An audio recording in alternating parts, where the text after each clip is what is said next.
नमस्कार, आप देख रहे हैं पंजाब केसरी राजस्थान और आपके साथ हूं मैं सौरभ दुबे। राजस्थान की राजनीति में एक ऐसा नाम जो लगातार कई महीनों से सुर्खियों में बना हुआ है। जय कृष्ण पटेल, भारत आदिवासी पार्टी के विधायक इस वक्त हमारे साथ मौजूद है। तमाम सारी कहानियां हैं, तमाम सारे तर्क हैं, तमाम सारे आरोप हैं और सबसे ज़रूरी तमाम सारे सवाल हैं जो आज हम इनसे पूछने जा रहे हैं। सबसे पहले सर, बहुत बहुत स्वागत है आपका पंजाब केसरी राजस्थान में। लंबे वक्त से आपसे मुलाकात का इंतज़ार था और आखिरकार ये मुलाकात हो गई और इस मुलाकात की शुरुआत करेंगे तमाम सारे सवालों के साथ। सबसे पहला सवाल मैं उस तारीख को लेके आना चाहता हूँ, एसीबी ट्रैप वाली तारीख पे क्या क्या हुआ था, कैसे कैसे हुआ था, आपके ज़रिए समझना चाहेंगे। सबसे पहले तो आप मेरे तक पहुँचे और पहली बार मेरे तक कोई इंटरव्यू लेने के लिए मेरे तक कोई ये संवाददाता आया है।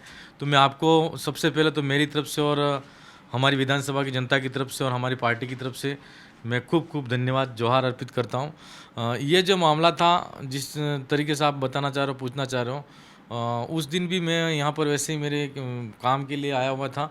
और जैसे ही मैं अंदर मेरे रूम के अंदर सो रहा था, उससे पहले वो व्यक्ति यहाँ पर आकर बैठे हुए थे। और बैठने के बाद में कुछ बहुत सारी 5-10 मिनट बैठ के मुझे चर्चाएं की, दूसरी बात करी। और बात करने के बाद में जैसे ही वो बाहर जाने के बाद में कुछ समय बाद के अंदर ऐसी भी आती है कि आपने इस तरीके से इस व्यक्ति से 20 लाख रुपए की मांग की और इसके आरोप के अंदर हम आपको तो आपकी जमा तलाशी लेना चाहते हैं और इस आप पर जो आरोप लगा है उसके लिए हम जांच करना चाहते हैं। तो फिर मेरी काफ़ी नोक-झोंक हुई, आप किस तरीके से बात कर रहे हैं, आप किससे बात कर रहे हैं, जो आप बात कर रहे हो वो ठीक नहीं है और मेरी उनसे कोई ऐसी बात नहीं, किस आदमी से बात करो बताओ ज़रा सा। फिर इस तरीके से मेरी उनसे काफ़ी बहस होने के बाद में फिर उन लोगों ने, मैंने मेरे साथ में जितने लोग थे उनको भी बोला कि इनमें से किसी ने अगर ऐसा कुछ किया है तो आप इनको ले के जाइए, लेकिन आप जो इल्ज़ाम लगा रहे हो वो गलत है। फिर उन लोगों ने, एसईडी ने मुझे बोला कि हमारे ऊपर से हमारे पास में रिपोर्ट आई है और बिल्कुल हम डायरेक्शन पे काम कर रहे हैं और आपको हमारे साथ में आना होगा। इस तरीके से घंटा 2 घंटा बहस होने के बाद में फिर मैं वहाँ से यहाँ से लेके मुझे वहाँ एसईडी ऑफिस जाएंगे, डीजी रवि प्रकाश मेहरा से बात करनी इस तरीके से। लेकिन वहाँ पर जाने के बाद मुझे पता चला कि मुझे गिरफ्तार किया जा चुका है और मेरी सफाई के अंदर और मेरे जो बोलने के लिए 1 मिनट का भी वक्त मुझे नहीं मिल दिया गया। जी, मैं खुद भी देख रहा था जब आपको लेकर जाया जा रहा था, नीचे सीढ़ियों से उतरा जा रहा था, तो बहुत सारे मीडिया के लोग भी वहाँ मौजूद थे, लेकिन मैंने देखा कि आपको बोलने नहीं दिया जा रहा था, बल्कि आपको जल्दी से गाड़ी में बैठा लिया गया था। हाँ, बिल्कुल। उस समय तक मुझे पता ही नहीं था कि मीडिया यहाँ पर नीचे होगी, कुछ बात पूछेगी या मीडिया आई होगी या मुझे ट्रैप की तरह पकड़ा गया है, गिरफ्तार किया गया है, इस तरीके से मुझे जानकारी नहीं थी। लेकिन जैसे पूछताछ के तौर पर एसईडी ऑफिस में बिठाया गया, 5:30-6 बजे की लगभग एफआईआर कटी मेरी, उस समय मुझे गिरफ्तारी मेरी बताई गई है। तो ये पूरा मामला एक प्रकार से ऐसा लगा कहीं न कहीं पूरा डायरेक्शन के तौर पर किया जा रहा था और मैं उस चीज़ को समझने में मुझे 2-3 घंटे लग गए। कभी-कभी मुझे ऐसा लगा कि अब थोड़ी देर 2 घंटे पूछताछ करने के बाद मुझे यहाँ से छोड़ देंगे, मैं चला जाऊँगा। और ये मेरे अंदर फिर फाइनली ये हो गया कि 6:30-7 बजे कि मैं यहाँ पर ट्रैप हो चुका हूँ। मीडिया में खबर चल गई थी और मुझे पता लगा कि मुझे रिश्वत के आरोप के अंदर गिरफ्तार किया जा चुका है। तो इस दौरान क्या आपको अपने पार्टी के नेताओं से भी बात करने की इजाज़त नहीं दी गई? जी, बिल्कुल नहीं। मैंने बोला कि मैं मेरे राष्ट्रीय अध्यक्ष जी से बात करना चाहता हूँ, मेरे सांसद महोदय से बात करना चाह रहा हूँ और मैं मेरे पार्टी के लोगों से बात करना चाहूँगा। और मैंने ये भी कहा कि मैं किसी भी आदमी को किसी ऑफेंस के अंदर अगर पकड़ा जाता है तो एक बार अपने लीगल एडवाइज़र उससे भी बात करने का राइट होता है, तो मुझे उससे बात करनी है। लेकिन मुझे किसी प्रकार का फ़ोन अवेलेबल नहीं कराया गया और रात को लगभग मेरे परिजन में से किसी एक का नंबर लेकिन उन्होंने कोई इन्फॉर्म किया होगा तो पता नहीं मुझे। वो कह रहे थे कि इन्फॉर्म किया नहीं किया वो मुझे नहीं पता। लेकिन मेरे को किसी प्रकार से किसी भी ना तो मेरी पार्टी वाले से बात करने दी गई, ना मीडिया से बात करने दी गई, ना ही और किसी ने मेरे लीगल एडवाइज़र से बात करने दी गई। तो कितना लंबे वक्त तक आप अपने परिवार या किसी पार्टी के लोगों से बात नहीं कर पाए, कितना? अमूमन ये समझिए कि जिस समय मैं वहाँ से यहाँ से जैसे ट्रैप होने के बाद में एसईडी ऑफिस में जाने के बाद में जेसी होने के बाद में उससे पूर्व हमारे एक विधायक हैं, उनसे बात हुई थी। मौखिक तौर पर मेरे परिजन आए थे और उनसे मेरी मुलाकात हुई, उनसे बात हुई। इसके बाद में मुझे बात करने का समय नहीं मिला। फिर जैसे ही जेसी हो गया इसके बाद में 3 महीने और 15 दिन तक मैं कस्टडी में रहा। उसके बाद में जेल के अंदर मुलाकात के लिए मेरे विधायक साथी मेरे पास में आए थे, उनसे उस समय मुलाकात हुई और मैंने मेरी सारी बात की चर्चा और सब पूरी घटनाक्रम उनको बताया। जी।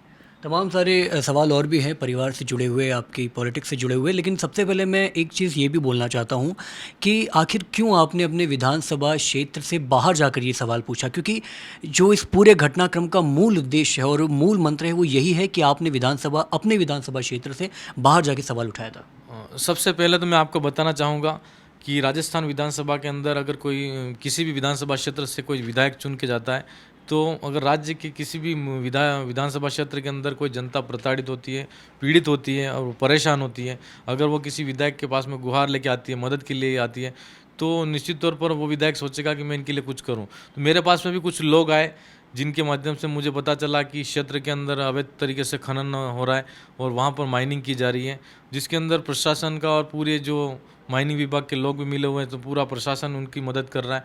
तो वहाँ पर जो गरीब जनता थी उनका कहना था कि हमारी जो ज़मीन है उसको अवैध तरीके से खनन किया जा रहा है और कोई वन विभाग के अधिकारी कर्मचारी भी मिले हुए हैं, फॉरेस्ट की ज़मीन भी वहाँ पर है जिसको मतलब वो माइनिंग की जा रही है, खोदा जा रहा है, खनन का काम किया जा रहा है। तो उन लोगों की शिकायत पर मैंने सोचा कि इनकी कुछ मदद की जाए। वो कह रहे थे कि अगर हम कोई आवाज़ उठाते हैं कि हम कभी कोई इस बात के लिए आगे बढ़ते हैं तो हमको जबरन तरीके से पुलिस प्रशासन दबाव बना देता है या फिर हमको षड्यंत्र से वो अंदर डाल के दबाव बनाया जाता है, तो हम इस तरीके से हमारी आवाज़ को दबाया जा रहा है, तो आप हमारी मदद करो।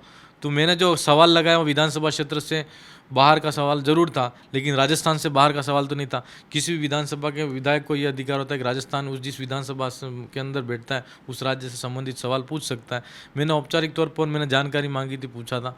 और सवाल पूछने का मतलब यह नहीं होता है कि अगर आप राजस्थान की विधानसभा के अंदर जाते हैं तो किसी भी क्षेत्र का अगर जिनके साथ शोषण हो रहा है, गलत हो रहा है, तो उनके लिए खड़ा होना हमारा अधिकार होता है और हमको खड़ा होना चाहिए। भारत आदिवासी पार्टी वही करती आई है, तो इसी आधार पर हमने उन गरीब लोगों की मदद करने के लिए सवाल उठाए। तो इसका मतलब ये था कि उनके जो स्थानीय नेता थे वो क्योंकि उनकी मदद नहीं कर रहे थे इसलिए वो आप तक आए। नहीं, ये भी हो सकता है और स्थानीय लोग शायद मदद कर रहे हों, लेकिन फिर भी इतनी मजबूती तरीके से नहीं कर रहे हों। ये इसके बारे में तो मैं नहीं बता सकता, लेकिन जो लोग मेरे पास में उनको मैंने ये नहीं पूछा कि आपके विधायक जी कर रहे हैं मदद या नहीं कर रहे हैं, लेकिन मुझे ऐसा लगा कि इनके लिए अगर ये आए हैं मेरे पास में तो मैं निश्चित तौर पर उनकी मदद करूँगा। और इसी आधार पर मैंने उन लोगों के लिए सवाल लगाए और कहीं न कहीं उनका समाधान हो ये सोचा था। जी, एक बार फिर विधानसभा पे हम आते हैं। मेरा ये सवाल है कि विधानसभा में आप शिरकत करते हैं, जो मानसून सत्र था, वासुदेव देवनानी जी भी उस वक्त वहाँ मौजूद थे, क्या किसी तरह की बात हुई आप दोनों के बीच? हाँ, मेरी एक बार मुलाकात हुई उनसे, मैंने चर्चा की कि विधानसभा के अंदर हम आप हमारे एज अध्यक्ष हैं और हमारे संरक्षक हैं, और हम ये जानना चाहते हैं कि जो मेरे प्रकरण को लेकर आपने बीच में तो कभी मुलाकात नहीं हुई और मैं विधानसभा भी पहली बार आया हूँ, उस प्रकरण को लेकर मैंने बातचीत की कि क्या आपने कहाँ तक क्या किया। तो उन्होंने मुझे बताया कि जो भी होगा कार्रवाई हो, अभी प्रक्रियाधीन है और आने वाले समय के अंदर जो भी होगा वो हम ये ज़रूर कह सकते हैं कि उन्होंने बताया कि मैं आपको इतना ही बताना चाहूँगा कि मेरे से स्वीकृति मांगी गई थी और हमने स्वीकृति दी।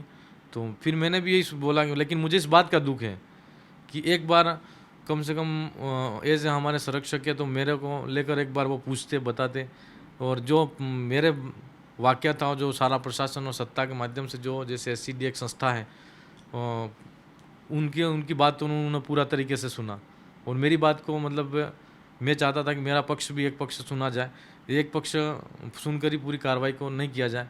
तो इच्छा ये थी कि एक बार मेरा पक्ष सुनने के बाद में कुछ वो अपनी सहमति असहमति देते हैं।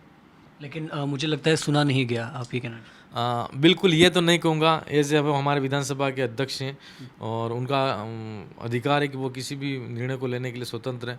मैं इसलिए उनके बारे में कुछ नहीं कहना चाहूँगा, लेकिन यह ज़रूर कहूँगा कि आने वाले समय के अंदर जो भी होगा कोर्ट के अंदर हम निष्पक्ष तरीके से कोर्ट के अंदर एक दिन में निर्दोष साबित होऊंगा और मैं जहाँ तक ये लड़ाई लड़नी पड़ेगी, मुझे न्याय और न्यायपालिका पर पूर्ण विश्वास है और एक दिन में कोर्ट के न्यायालय के अंदर निर्दोष साबित होऊंगा।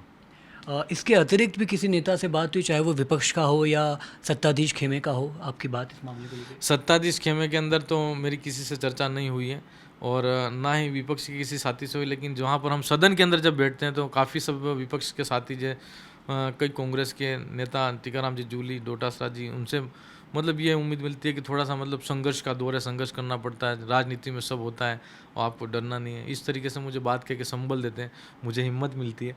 और निश्चित तौर पर हम अभी भारत आदिवासी पार्टी के 4 विधायक हैं। आने वाले समय के अंदर हम एक अच्छा जनाधार दक्षिण राजस्थान के अंदर तो है ही सी, पूरी राजस्थान के अंदर भी हम खड़ा करेंगे और बहुत ही बढ़िया तरीके से हम आने वाले समय के अंदर हमारी पार्टी का जनाधार खड़ा करके 2028 में अच्छे परिणाम साबित करके बताएंगे। जय कृष्ण जी, खबर ये भी एक आती है कि मानसून सत्र में सदाचार कमेटी अपनी रिपोर्ट पेश करेगी आपको लेकर। कैलाश वर्मा है उनके सभापति, वो रिपोर्ट पेश करेंगे, लेकिन मानसून सत्र में ऐसा कुछ होता नहीं है। इसकी जानकारी मुझे नहीं पता, लेकिन इतना ज़रूर है उन लोगों ने जैसे हमारे विधानसभा के अंदर सदन के अंदर जब ये बात चली थी तो उन्होंने मुझे बताया कि यह अभी प्रक्रियाधीन मामला है और हम आपको एक जानकारी के लिए मतलब आपने के साथ में कैसे क्या हुआ उसके लिए जानकारी के लिए नोटिस देंगे। इसके बाद में अगले सत्र के अंदर कोई अगर न्यायालय में निर्णय होता है, न्यायालय के अंदर क्या क्यों प्रोसेस में प्रक्रियाधीन चल रहा है मामला, उसके बारे में सोच विचार करके हम निर्णय लेंगे। तो मुझे जो बोला गया वही मैं आपको बता रहा हूँ। जी। थोड़ा आपके व्यक्तिगत जीवन पे भी फोकस करते हैं, क्योंकि इसका प्रभाव आपके व्यक्तित्व जीवन पे भी पड़ा है। मैं समझना चाह रहा हूँ कि परिवार में कैसा था माहौल, क्योंकि जब ये खबर आती है और आप कहते हैं कि आपको ना मिलने दिया जाता है, ना फ़ोन पे बात करने दी जाती, कितना प्रभाव पड़ा फैमिली पर? देखो, परिवार पर तो स्वाभाविक बात है कि मैं जैसे एज ए एक परिवार के अंदर एक बड़ा लड़का हूँ। मेरे पिताजी माताजी सब हैं और परिवार के अंदर उन परिवार पे तो पीड़ा होती है। लेकिन जिस तरीके से मैं जब प्रथम बार विधायक का चुनाव लड़ा, फिर जैसे ही बाई इलेक्शन हुआ तो उस विधानसभा क्षेत्र के अंदर कई बड़े बुजुर्ग थे जिनका आशीर्वाद मेरे पर था। किन्हीं ने मुझे बेटा माना होगा, कई माताएं बहनें जिन्होंने भाई माना है। और आज उस विधानसभा क्षेत्र के अंदर जो युवा साथी मेरे साथ में खड़े हैं वो मुझे बड़ा भाई मानते हैं।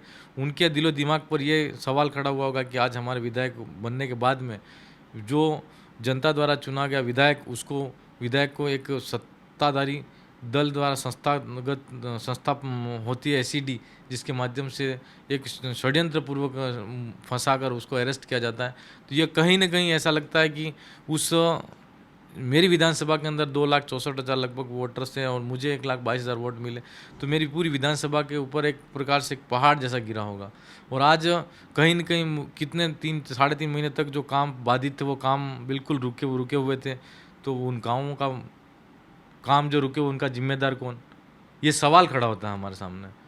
तो मैं खुद भी जेल के अंदर था, फिर भी मैं ये सोचता था कि मैं एक परिवार का बेटा हो सकता हूँ, भाई हूँ, लेकिन कहीं न कहीं मेरे वहाँ पर पूरे क्षेत्र के अंदर जितने भी लोगों ने मुझे बेटा माना, बड़ा भाई माना और मेरे साथ में कंधे से कंधा मिलाकर खड़े रहे, उन लोगों पर क्या पीड़ा बीती होगी। तो एक प्रकार से उन लोगों को भी दुख पहुँचाया है, यही मैं कह सकता हूँ। न सिर्फ आप बल्कि भारत आदिवासी पार्टी के तमाम नेता और जो भी आपका समर्थन करते हैं वो भी यही कहते हैं कि साजिश के तहत जयकृष्ण पटेल को फंसाया गया है। लेकिन मैं समझना चाहता हूँ कि आपको क्या लगता है, कौन है इसके पीछे और क्यों किया गया ये? देखो, साजिश की जड़ें बहुत गहरी हो सकती हैं। यहाँ पर तो ये हुआ कि किसी और के कंधे पर बंदूक रख के चलाई गई है, ये मैं कह सकता हूँ। क्योंकि मैं जब तक हिरासत में नहीं था, मेरे साथ में ये षड्यंत्र नहीं हुआ, तब तक मुझे पता नहीं था कि मेरे साथ में क्या षड्यंत्र हो सकता है। कई लोग कहते थे कि मेरी विधानसभा के क्षेत्र के अंदर भी ये चर्चा होती थी। मुझे कई मेरे कार्यकर्ता ने बोला कि एमएलए साहब आपको सावधान रहना है, आपके पास आप हमारे यहाँ पर 6 महीने में चुनाव होंगे, ऐसा बोल रहे हैं। तो मैं जब चुनाव लड़ा, मैं बचपन से ही मैं किसी चीज़ से डरता नहीं हूँ। मैं यही सोचता था कि कोई अगर मुझे सड़क पे या किसी और करके या षड्यंत्र से अगर कोई मुझे मार देगा तो कोई बात नहीं, लेकिन अगर मेरी विचारधारा है और मेरे क्षेत्र के अंदर जनता एक बार अपने पैरों पर खड़ा होकर लड़ना सीख गई है, वो कभी जनता किसी के सामने झुक नहीं सकती। मैं ये नहीं समझ पाया कि षड्यंत्र किस प्रकार रचा जाएगा। अगर ये षड्यंत्र किसी और के कंधे पर बंदूक रख के रचा गया है तो ये निश्चित तौर पर है कि षड्यंत्र की जड़ें बहुत गहरी हैं। और मेरी विधानसभा क्षेत्र के अंदर आप जाओ तो निश्चित तौर पर लोगों की बातें और लोगों की भावनाएं आपको पता चल जाएगी कि जो वहाँ पर जनता क्या कहना चाहती है, जनता सब जानती है। और आज एक सत्ताधारी पार्टी होती है, वो अगर वो किसी संस्था के माध्यम से इशारे पर अगर हमारे पर वार करती है तो कहीं ना कहीं ऐसा लगता है कि आज छोटी पार्टियां जो बढ़ती हुई आ रही हैं, क्षत्रिय दल जो बढ़ रहे हैं, उन सत्ताधारी पार्टियों को पच नहीं रहा है, सत्ताधारी पार्टियों को बर्दाश्त नहीं हो रहा है। और मेरी विधानसभा के अंदर भी यही हालात है कि आज एक आम आदमी, आम परिवार का लड़का, युवा विधायक, एक आम युवा लड़कों ने मिलकर सब ने बना दिया, तो आज उन लोगों को बर्दाश्त नहीं हो रहा है। मैं यही कहना चाहूँगा आपके चैनल के माध्यम से कि मैं आज तो समय अभी मेरे पास में, वो मेरे समय मेरे खिलाफ में, मैं इसलिए नहीं कह सकता हूँ, लेकिन मैं यही कहना चाहूँगा कि समय आने पर सारा सब कुछ आपके सामने होगा और ये जितने आज षड्यंत्र पे पर्दे पड़े हुए हैं उनका पर्दाफाश होगा। जिस वक्त आप जेल में थे उस वक्त स्थानीय स्तर पे जो नेता थे उन्होंने आपका एक बोर्डिंग लगाया, एक पोस्टर लगाया जिसमें आपको जेल के अंदर दिखाया गया था। इस तरीके की राजनीति को आप कैसे देखते हैं? बिल्कुल, देखो राजनीति के अंदर आरोप प्रत्यारोप सब होते रहते हैं और जिन लोगों ने मतलब मेरे खिलाफ में पोस्टर लगाए, बैनर लगाए, प्रचार किया, मैं यहाँ पर जैसे मेरे एसीडी के प्रकरण के अंदर मुझे आरोपी बनाकर पकड़ा गया, गिरफ्तार किया गया। और मेरा सवाल आपके माध्यम से मैं यही कहना चाहूँगा कि जब किसी प्रकरण के अंदर कोई मामला न्यायालय के प्रक्रियाधीन होता है तब तक वो किसी व्यक्ति को दोषी और निर्दोष साबित करने का किसी को अधिकार नहीं होता है। तो मैं तो यही कहना चाहूँगा कि जिन लोगों ने जो ओछी राजनीति की है, वास्तव में मैं यही कहना चाहूँगा कि इन लोगों ने गलत तरीके से जो पोस्टर लगाए वो एक प्रकार से शर्मनाक बात है। और राजनीति के अंदर राजनीति होनी चाहिए, लेकिन इतनी गिरी हुई राजनीति मत करो कि जिसको जनता देखती हो तो जनता को भी शर्म आ जाए। आज मैं यही कहना चाहूँगा कि वहाँ पर पोस्टर लगाए, तब वहाँ प्रशासन क्या कर रहा था? प्रशासन को कौन सी नींद के अंदर सोया हुआ था? और आज अगर एसीडी के प्रकरण के अंदर मुझे पकड़ा, उसके बाद में उन लोगों ने पोस्टर लगाने का जो उनको किसने अधिकार दिया? न्यायालय के अंदर जब मामला मैं दोषी साबित हो जाता, जिस समय उस समय अगर वो वहाँ पर पोस्टर लगाते तो अलग बात थी। मैं आपसे एक सवाल पूछना चाहूँगा और आपके माध्यम से जनता से भी कहना चाहूँगा, क्या दिल्ली के अंदर अरविंद केजरीवाल को जब 1 साल की जेल हुई तो बीजेपी की सारी भारतीय जनता पार्टी, एक सेंट्रलाइज पार्टी और कांग्रेस पार्टी और तीसरा दल आम आदमी पार्टी था, वहाँ पर जब अरविंद केजरीवाल को घोटाले के आरोप के अंदर पकड़ा तो किसी भी दल राजनीतिक पार्टी ने पोस्टर लगाकर वहाँ पर उनका प्रचार प्रसार नहीं किया होगा। और हेमंत सोरेन झारखंड के मुख्यमंत्री, उनके विपक्ष में कांग्रेस और बीजेपी दोनों लड़ती है झारखंड के अंदर।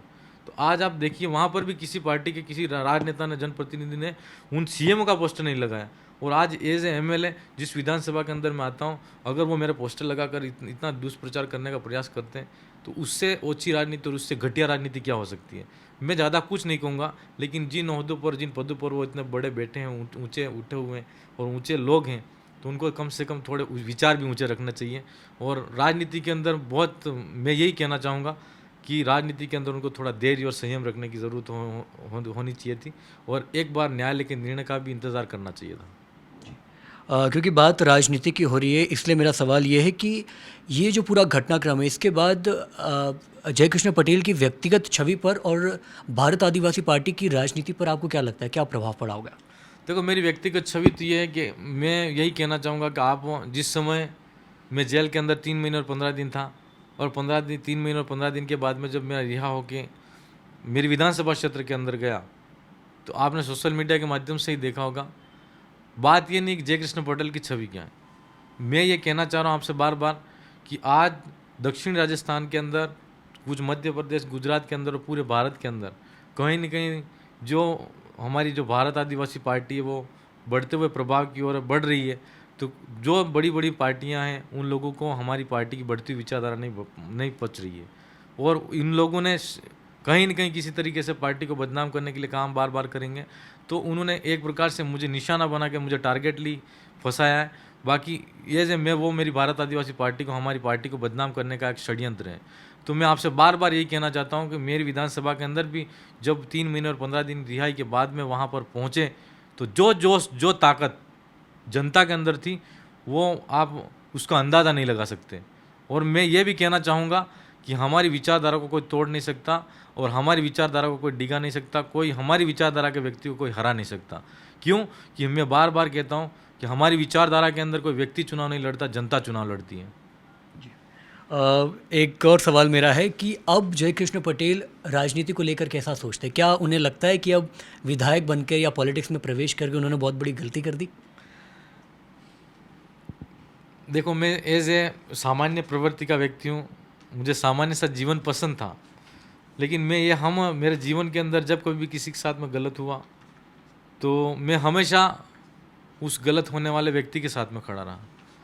कोई अगर अमीर व्यक्ति है और किसी गरीब के साथ में शोषण कर रहा है तो मैं उस गरीब के समर्थन में खड़ा रहा। कोई अगर 5 व्यक्ति हैं और कोई 50 हैं, 5 व्यक्ति पर हमला कर रहे हैं, तो मैं 5 व्यक्तियों के साथ में खड़ा रहने वाला व्यक्ति हूँ। तो मैं यही कहना चाहता हूँ कि जो लोग कमज़ोर हैं, उन कमज़ोरों को साथ हमेशा मैंने देने का काम किया पूर्व में। लेकिन मैं राजनीति की बात जहाँ पर आती है, मैं कहना चाहूँगा कि मैं राजनीति के लिए असल में तो बना ही नहीं था।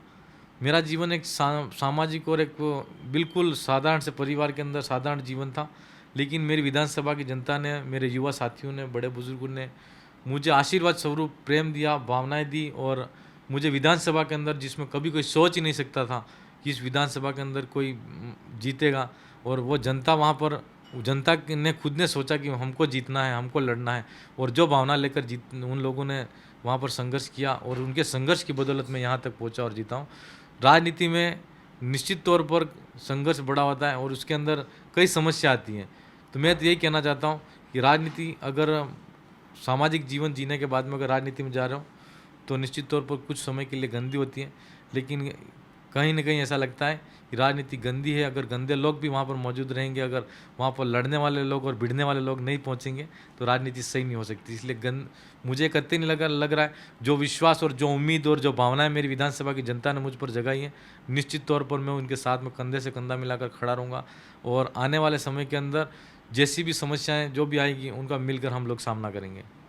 एक और तस्वीर आपकी सोशल मीडिया पे काफ़ी वायरल हो रही है। नरेश मीणा से आपकी मुलाकात होती है। नरेश मीणा वही व्यक्ति है जो एक बार थप्पड़ कांड में जेल में जा चुके हैं और अभी झालावाड़ हादसे के बाद जेल में जा चुके हैं। तो क्या कुछ बात हुई, क्या कुछ कहा गया, क्या कुछ वार्ता हुई आप दोनों के बीच में? क्या किसी तरह का सुझाव भी हुआ, क्या हुआ?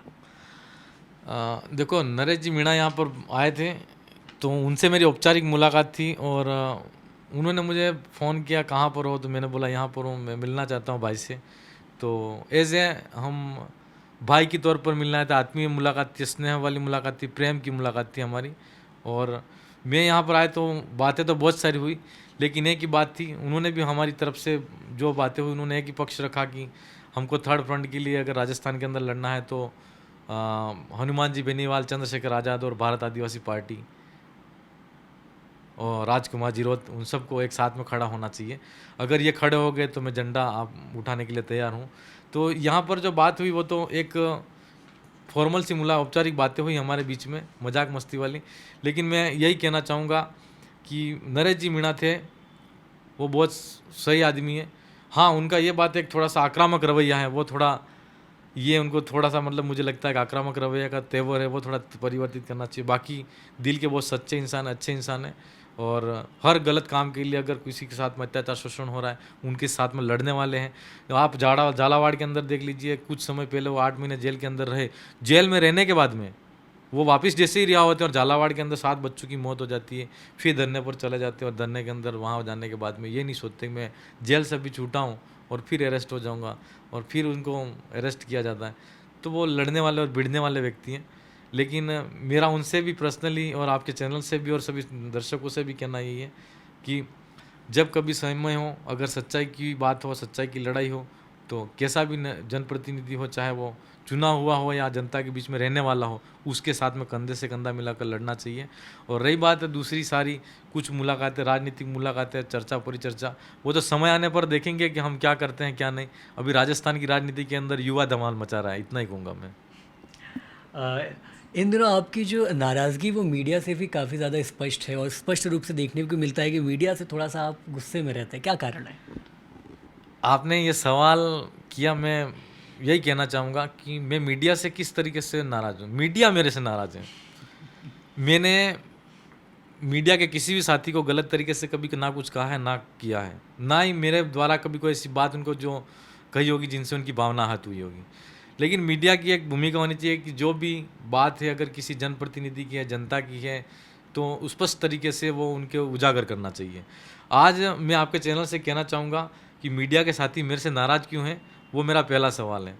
और मैं ये कहना चाहूँगा कि आज तक मेरी आपने एक पक्षीय जो एक एसीडी द्वारा जो मेरी रिपोर्ट पेश की गई और एक परिवादी द्वारा जो बात की गई, उन सभी बातों को आपने मीडिया के माध्यम से और पत्र पत्रिकाओं के अंदर उजागर किया।